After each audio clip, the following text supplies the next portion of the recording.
My carefully laid plans have been foiled. After the siege in Sardinia, my brother led our forces to Kairouan to take the fight to the enemy. They were ambushed and forced to retreat, only to be brutally defeated once more on the African coast.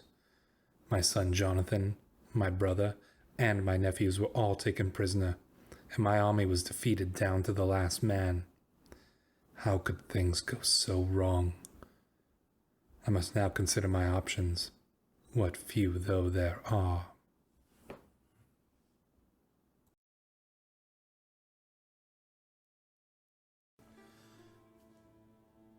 Hello Wanderers, welcome back to our Crusader Kings 3 roleplay series.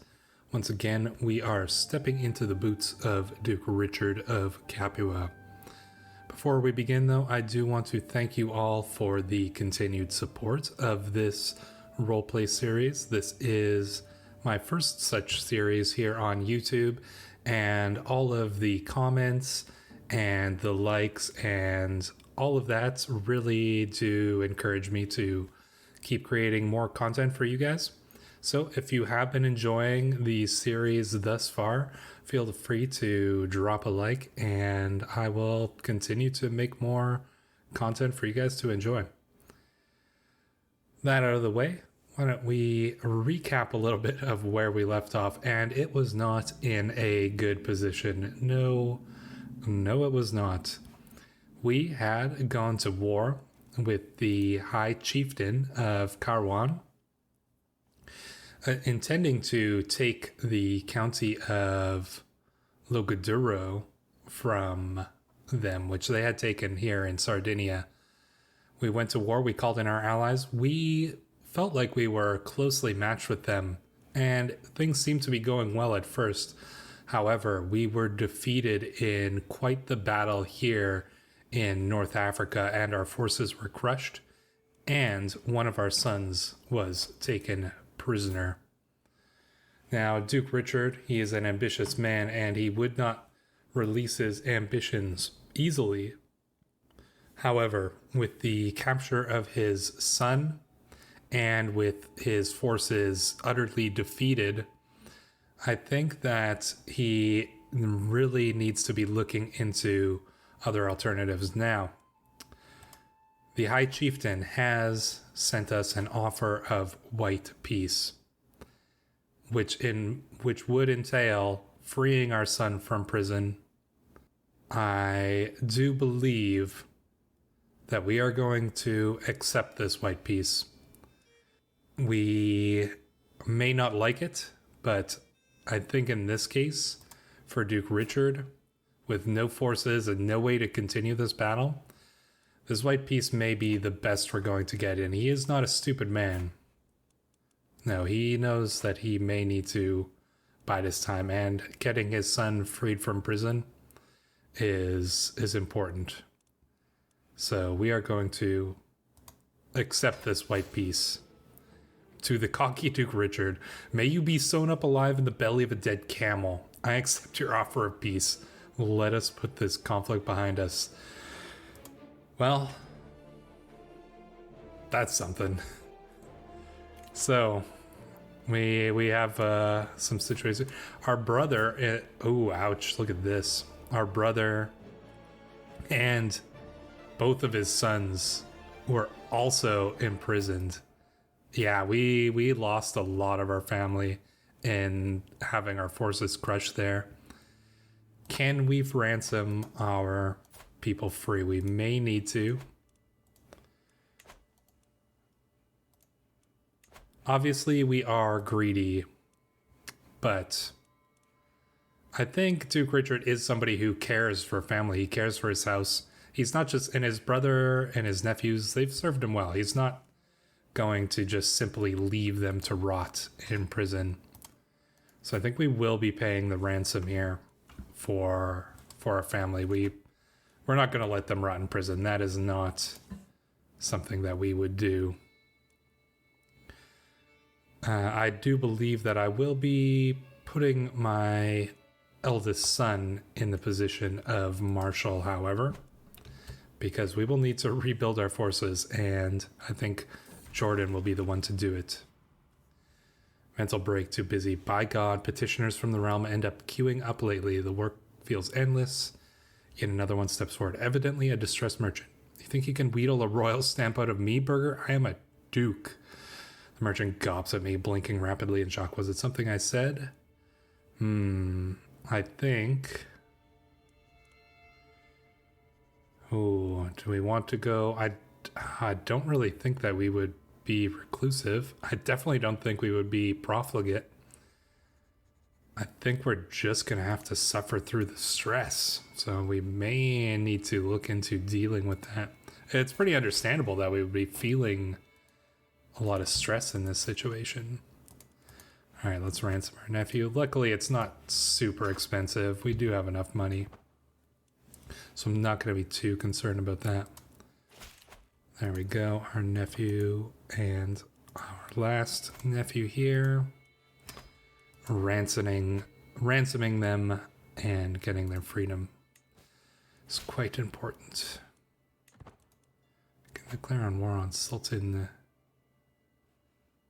Holy war for the county? I don't think that's something we are looking into right now.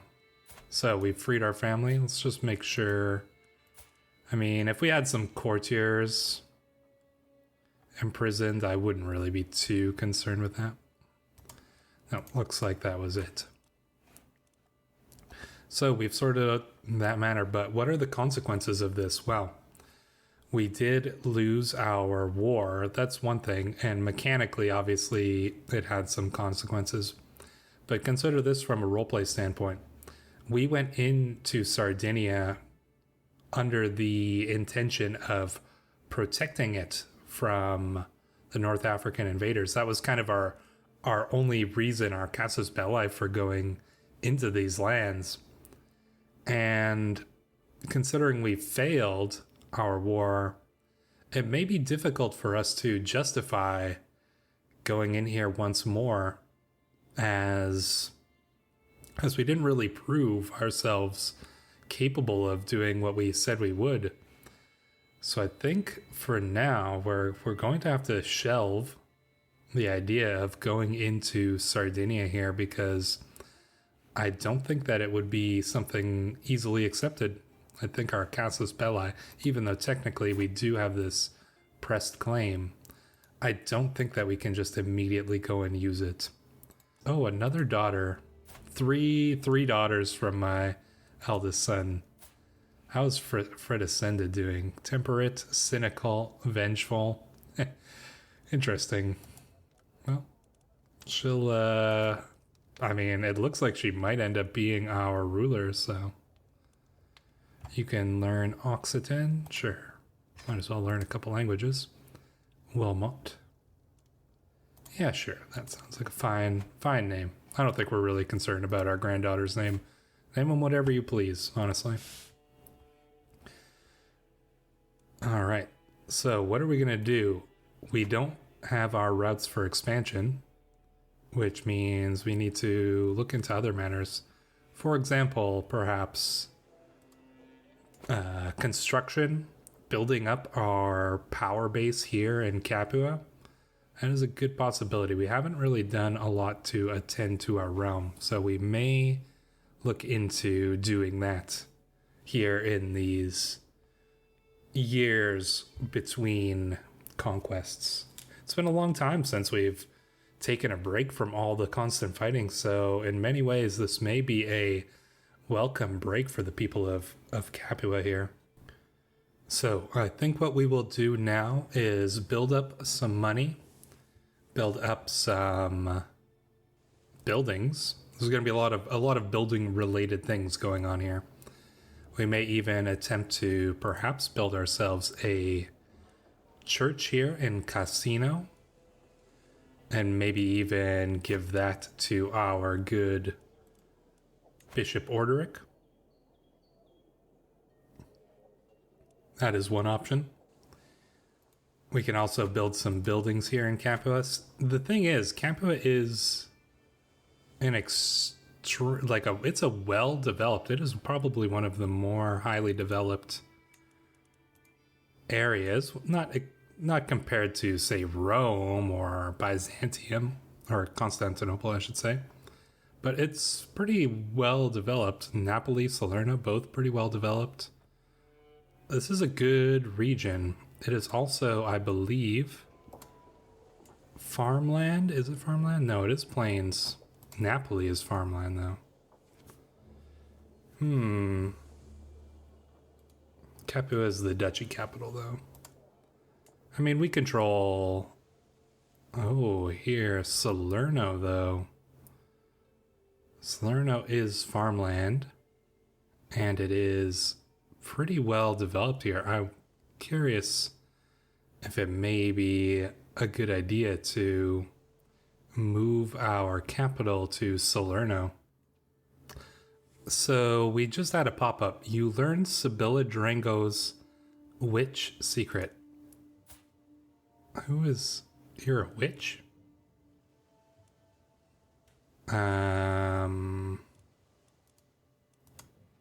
That's interesting. She's a witch. Well, you are our granddaughter. So what do we do about this situation? Oh dear. Well, we are... So if I was a zealous character, I may consider, you know, making an issue of this. I think since we're cynical, I think we're going to just ask her to take the vows because I think we want to just deal with this situation and not have it become a problem. So I think we're going to ask her to take the vows. Hopefully she will accept. She has no plan. She does not want to be a nun because she's already a witch. Fair enough. Okay, well, hopefully that won't come back to bite us in the arse. All right, Fredesenda, you are most likely going to end up being the ruler one day, so we're going to have to make sure that we find you a matrilineal marriage. Perhaps to, who is this fellow? Gilbert the Blunt? Gilbert the Blunt? He doesn't... Actually, he seems like a pretty alright guy. You know what? Actually, this guy seems like a pretty good option. So we're gonna do a matrilineal marriage, or betrothal there. And now we're gonna deal with this. Minting new coinage. It is my right and responsibility to determine what coinage is to be used through all Capua. Let's see here. We did debase the coins once before, which worked out well that time. We will try to do it again. Oh no. Everyone learns how cheap the coins are. Well, I guess you can't have a good thing twice, apparently. We're building up some money. So, like I said, I think we are going to switch our realm capital here to Salerno, because it is the better developed county, and I think it would make sense. It's not like Duke Richard is particularly attached to Capua itself. He came from northern France. I think he's seen more as a conqueror, and so he's going to take the most strategic location. My Chancellor, Mayor Rombaud, has arrived at court with a bandaged arm and fear in his eyes. He tells me my son and heir, Jordan, has been challenging people to duels all over Gaeta. Does this surprise anyone? Is anybody surprised here that now that we're not at constant war, Jordan is just going around challenging people to duels? I for one, am not surprised. Please forgive me, my lord, but this has to stop. Jordan has turned up on my doorstep and challenged me. I had no choice but to accept. This is not the first time either. I am but the last in a long line of victims. A dangerous pastime. You need an instruction. Your father will show you how it's done. These duels will cease at once. I think we are going to get Jordan a instructor. Get him to be an aspiring blade master here. All right. Ooh, this is nice. We can become a popular figurehead. That is really going to help us keeping control of our counties here. Popular opinion is quite high. I'm quite happy with that. I think we might need to switch over here to development. I think that will be a useful thing for us. We are also going to have Jordan increase control here in Salerno to kind of get control out of our new capital. Oh, where are the French going? I think they're... Oh, the King of France is allied with the Byzantine Emperor. Interesting. Not of much concern to us, though, really. So, I think we are going to save up our money and build some manor houses here. Seems to be the best option out of what we have. So, we're going to save up a little bit for that. Speaking of which... Oh, we have no vassals of count rank. All right, we can't extort our subjects. That's unfortunate, but I don't really want to give away any of these counties because they are kind of lined up for my sons here. So, betrothed can marry. Fredescenda here. So she has become a tough soldier, which is... You know, kind of makes sense. She wasn't given a proper military training, so obviously she didn't take to it as well as if she had been, if she had been a young man, she would have taken to that training and been given a proper martial education. Instead, she just kind of learned it on her own through watching her father. So obviously she's not extremely skilled in it, but she may get better when her time to rule comes. When Jordan returned from his adventure, every courtier was there to see him. Some of them cheered and shouted out their admiration, while others were less impressed. But no one could deny that Jordan had proven himself a fine duelist after defeating lord after lord. His victory against Mayor Lancelin is said to have been especially impressive. Son, you have made me proud. He is now a blade master, which is pretty sweet. He is extremely good in battle. He is a strong warrior. We can demand payment from Sergios. Oh, because we still have his secret. Yes, I think we will blackmail Sergios. We hate Sergios. He is just the worst, and he has been a pain for a long time. Family members can get married. Raynolf. Oh, did your wife pass away, Raynolf? She did. That's unfortunate. Is there anybody in our court that would... Oh, yes, perhaps Margot. There you go. You guys have known each other for a while, so that seems to make sense. Sibylla, the young witch, could get married. Well, we're not going to marry her to Duke Robert, 71 years old. The man's insane. Nope. What would be a slightly more reasonable option? I don't even know who this guy is. My courtier. He seems like a good sort. A lesser noble here. Yeah, that seems fine. There you go. You guys can get married. Enjoy your new life together. Alright, where were we? Oh, we got the money now.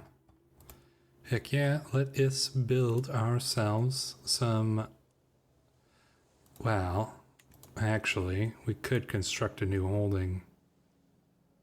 Oh, we need a lot more money for that. I think then it makes more sense to invest in making money now and getting more money in the long term. So let's build those manor houses. Still saving up more money. Everything's well in control here. It's quite quite peaceful. Robert is... What's going on here? Oh, it looks like one of his counts is fighting the Zirids. Interesting. Oh, he's got quite a few allies. So looks like this county here may fall under sway of Duke Robert as well. It is possible he may form the Kingdom of Sicily before his death. I wonder. He probably has everything that he needs, except maybe the money, but he may get enough of it before he dies to form the Kingdom of Sicily. And as somebody pointed out in the comments, that may be a situation where we would consider potentially swearing fealty, but I don't think in this particular situation that would be the case. Our wife, dearest Fredescenda, may not have loved you. No, you did not. That's for sure. Yet I feel you're passing more acutely than I ever thought possible. I wonder if there was, even though Duke Richard did to his own, he was busy, he was always off fighting wars and attending his own ambitions. He kind of left his wife to herself. I wonder if now that she's gone, if he realizes that she was a more stable presence in his life than he thought. And even these last 2 years have been perhaps the time where they were closest. That is unfortunate. She drank herself to death. That is quite unfortunate.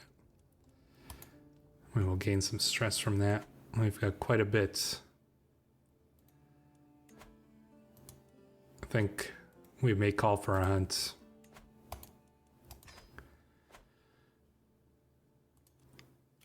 We are not going to get married. I don't think that makes sense in this situation.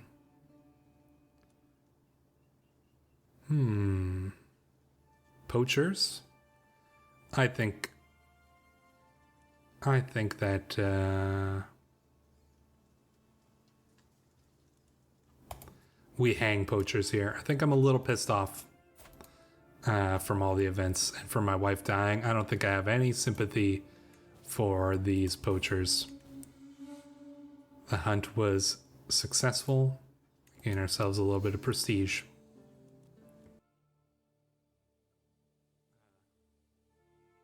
This day was a long time coming.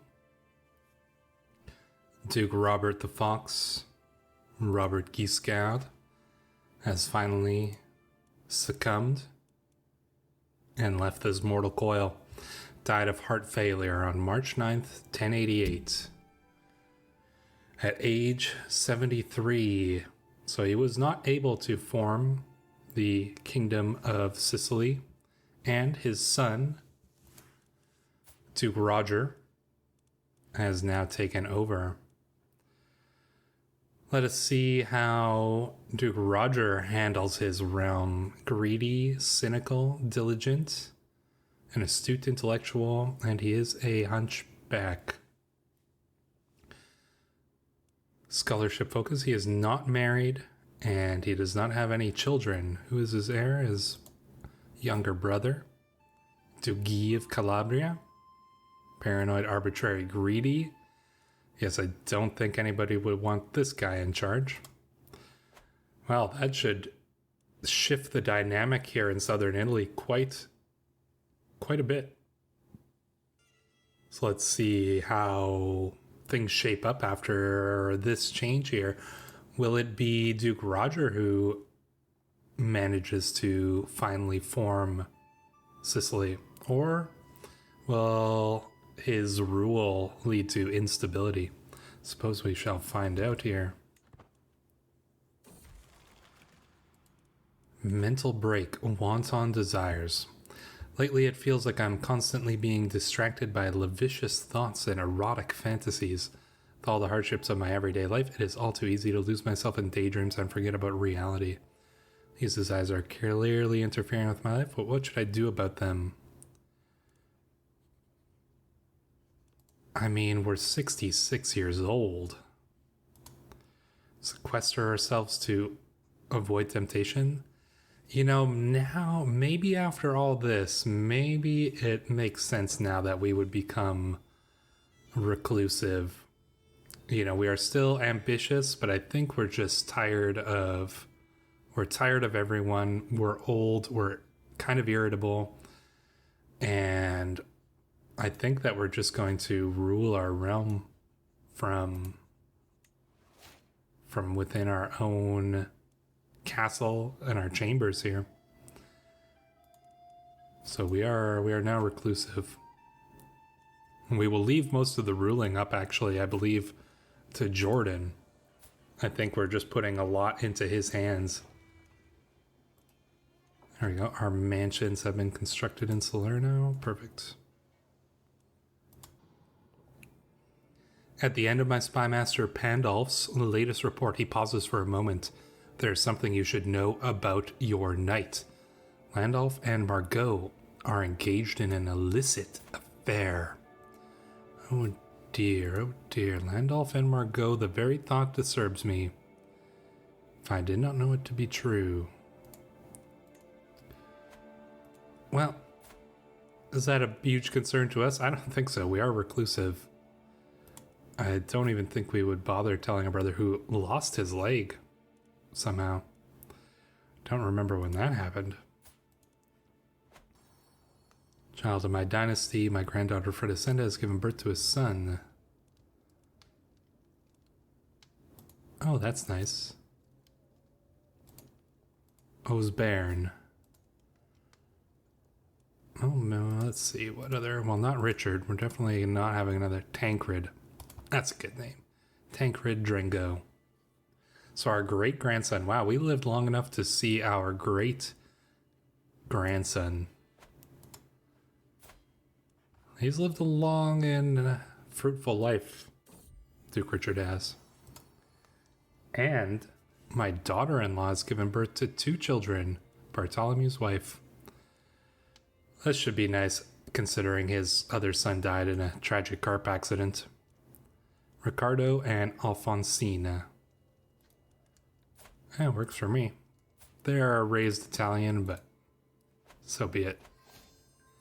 And there you have it. Wow.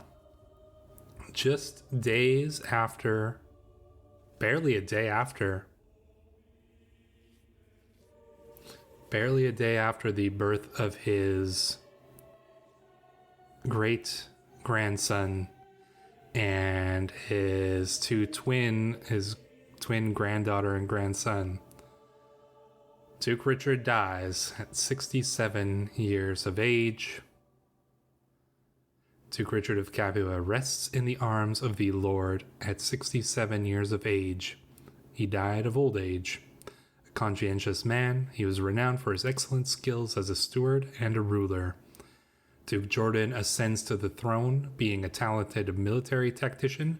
Many expect him to lead the realm to many victories on the field of battle. So we are going to pause it here and just take a little brief moment to let that sink in. Duke Richard of Capua has passed from this realm, not managing to succeed in his ambitions, but he did manage to succeed in forming a strong Norman realm here in southern Italy, one that he can pass on to his sons, and one that they can hopefully go and use to fulfill the ambitions that their father was never able to complete.